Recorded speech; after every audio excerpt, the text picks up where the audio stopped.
De vous retrouver encore. Vous êtes en direct sur la chaîne Beko TV et vous recevez l'émission Jésus transforme avec l'animatrice Ama Viviane que je suis. En cet après-midi, nous avons pour invité spécial une dame qui a fait ses œuvres dans plusieurs milieux religieux que nous avons retrouvés au camp de prière Les Lames d'Ézéchias. Chers téléspectateurs, bonsoir. Bonsoir, madame. Bonsoir. Comment allez-vous? Je vais. Ok, soyez la bienvenue. Et merci d'avoir accepté notre invitation. Amen, merci à vous. Oui, madame, qui êtes-vous? Je m'appelle Kwasi Alika Franceline.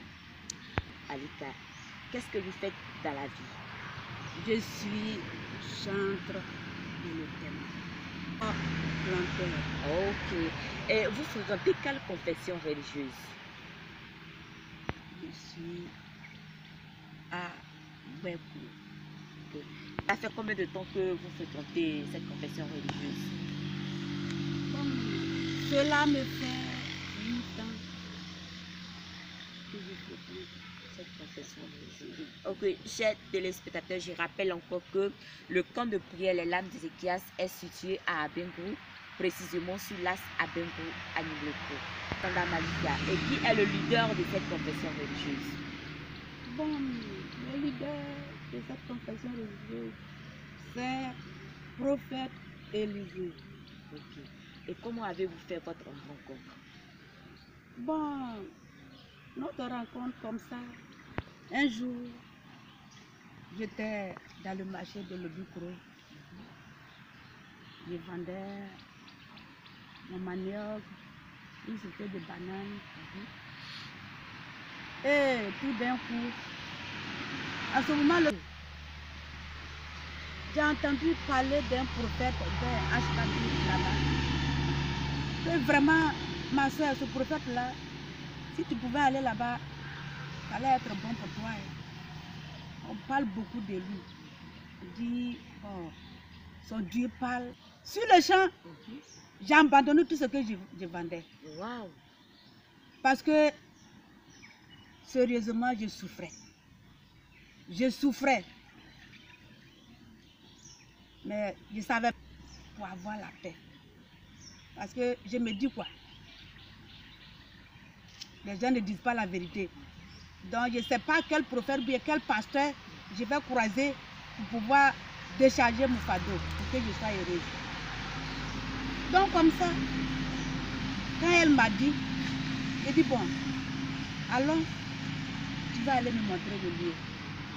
Elle dit non, c'est que tu peux aller me montrer le coin. On n'est qu'à partir. C'est tout ce que moi je connais. Là, tu auras la paix. Sans ça, je ne vais pas te laisser. C'est ça, tout à fait. Nous sommes partis. J'ai dit, il n'y a pas de quoi. Comme moi, je suis décidée, j'ai dit, je vais aller voir le coin. Même si c'est pour aller ici. Je sais que, et quand je suis arrivée,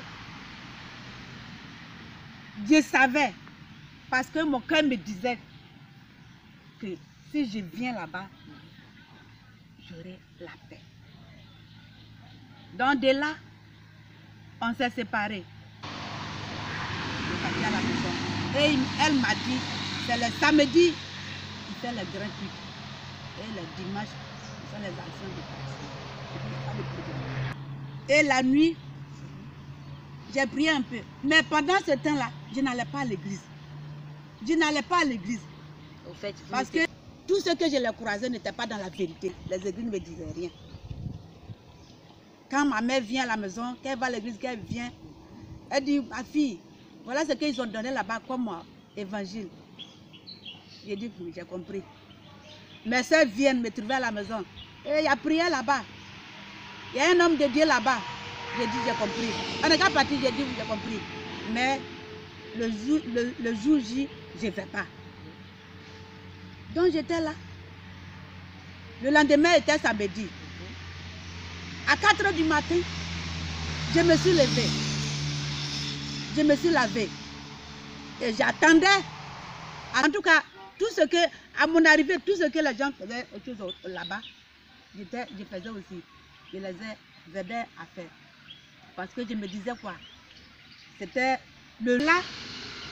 Je suis là. À partir de ce jour, en tout cas, j'ai commencé à fréquenter. Et le premier jour quand vous êtes arrivé pendant le culte, qu'est-ce qui s'est passé? Le premier jour où je suis arrivée, bon, puisque je ne partais pas à l'église, bon, j'étais là comme ça, j'observais, je regardais les gens, bon, jusqu'à parce que le premier jour, on ne m'a pas pris dans la prophétie.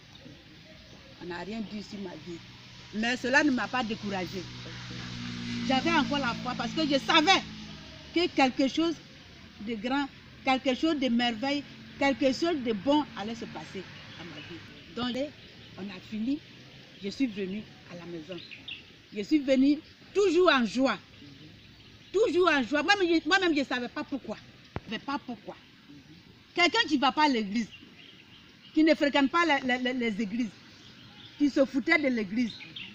Et puis maintenant, voilà moi, on a dit, prophète Élisée, HKB, à 4 heures déjà, je me lève sur mon lit, et puis je me prépare, et puis je me mets sur le chemin pour aller à la rencontre de Dieu. Vous ne voyez pas que c'est merveilleux? C'est quand même merveilleux. Okay. Et aussi de suite, je crois bien que vous êtes partis, mais comment est-ce que vous vous êtes rencontrés? Donc, et pourquoi ça durait autant? Bon, c'est parce que, bon, tellement l'église, les trucs étaient merveilleux, tellement on était content, tellement on était dans la joie, tellement la puissance de Dieu était là, donc on ne pouvait pas laisser. Si Dieu même ne l'a pas permis, c'est sur la protection, l'onction divine de l'Éternel, qu'on ne se sépare, les mains en l'air. Donc, j'étais assise là, je me suis levée, j'ai soulevé mon bras, jusqu'à bon, dans 2 ou 3 minutes, mes doigts là ont commencé à trembler. J'ai dit, mais ça là, écoutez, c'est quoi? J'ai rabaissé mon bras. Et après, j'ai levé mon bras encore. Même chose. J'ai rabaissé encore. Jusqu'à 3 fois, j'ai dit, mais ça c'est quoi ça? Parce que je ne savais pas ce qu'on dit, comment l'onction veut dire quoi? Ou bien, c'est quoi prophétie? Ou bien, enfant de Dieu à quoi? Enfin, je ne savais pas. J'étais bleu dans tout ça là. Mais j'étais quand même là. J'observais. Jusqu'à un jour, sous la pluie, il a appelé les gens. On était 5 femmes. Il nous a appelés. Et il a demandé aux fidèles, est-ce que vous connaissez cette dame-là? Aucune n'a levé sa main. Ces dames-là vont à l'église. Dites à leur pasteur. Moi, je me rappelle bien, je n'oublie jamais. Dites à leur pasteur que ces 5 dames-là, ce sont des vrais enfants de Dieu. Donc, dites à leur pasteur de bien les maintenir. De là, je suis allée m'asseoir. Et un autre jour encore, oui, et à quel moment vous avez décidé de chanter pour l'Éternel? Bon, il y a 7 ans de cela. Un jour, on était parti chez Papa Jacob. Et Papa Jacob, c'est qui? Papa Jacob, c'est le père spirituel de notre papa. Qui se trouve à Bonamouin. Et nous sommes arrivés. Je n'étais pas chanté d'abord. Je n'étais pas chanté. Comme Dieu sachant faire les choses, au moment où elles étaient à la répétition, je me suis mise à côté d'eux. Et je les regardais. Maintenant, il y avait une fille qui était commandeuse ici, qui devrait chanter. Maintenant, on le chante. Papa m'a donné le chant. C'est là que j'ai chanté. Donc c'est de là qu'a commencé mon ministère. C'est à partir de là que vous avez commencé à chanter pour l'Éternel. Ok. Et la Bible déclare que l'ouvrier mérite son salaire. Avez-vous un salaire? Oui. Parce que depuis que j'ai connu ce Dieu grand, ce Dieu merveilleux, ce Dieu amour, ce Dieu tout puissant, qui est au-dessus de tout. Depuis que je l'ai croisé, ma souffrance d'avant a été régulée. Et maintenant, les problèmes que je vivais avant, Avant 2 ou 3 jours, je suis à la police. 2 ou 3 jours, je suis à la gendarmerie. Depuis que je connais ce Dieu, je ne suis jamais rentré à la police, ni à la gendarmerie. Et quand vous dites à la gendarmerie, ça veut dire que est-ce qu'on vous convoquait à la gendarmerie ou qu'est-ce qui s'est passé? Bon, on me convoquait, puisqu'ils ont convoqué mon enfant. Si mon enfant est en prison là-bas, c'est moi qui m'a convoqué. Donc, c'est mon enfant qui était en prison. À chaque fois, on le met. La personne, quand la Bible dit, Ésaïe 45, verset 22 à 23, dit ceci: tournez-vous vers moi, vous tous qui êtes aux extrémités de la terre. Que à part moi, il n'y a point d'autre Dieu. Amen, amen. Alors, chers téléspectateurs, je rappelle encore que nous sommes toujours à l'émission Jésus transforme sur la chaîne Bekro TV. Madame Malika, vous venez de me dire que cela fait 7 ans que vous travaillez avec le prophète Élisée. Quel acte qu'il a posé vis-à-vis pour vous? Vis-à-vis, devant moi. Un jour, j'ai une fille qui avait amené son enfant.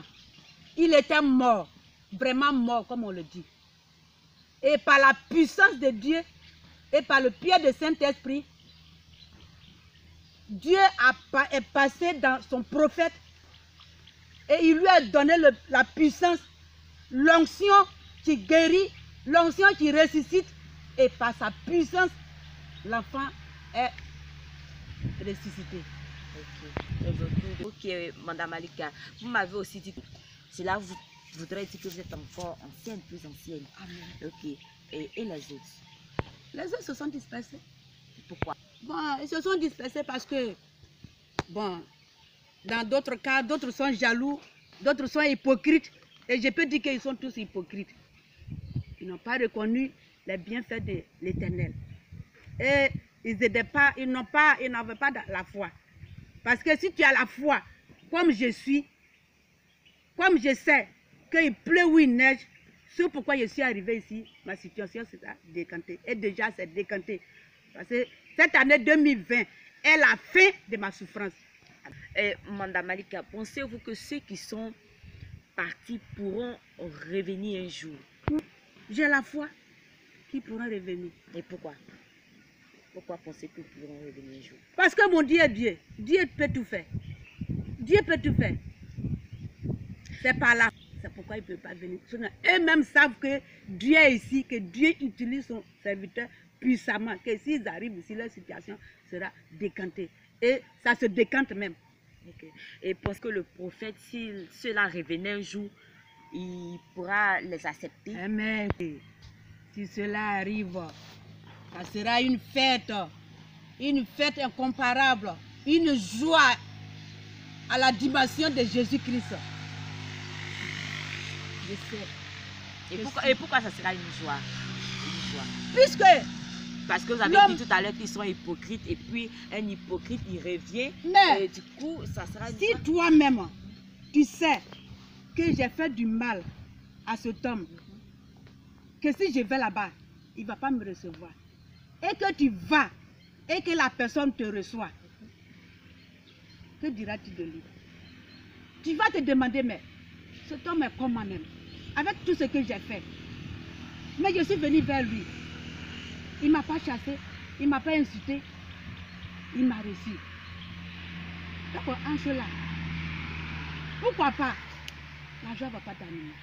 Oui, mais la joie va animer ceux qui sont partis. Mais toi sera débordé même. Parce que dans la maison de Dieu, Dieu même a dit que si quelqu'un te fait du mal et que tu lui fais du bien, c'est comme de la braise du feu sur la personne.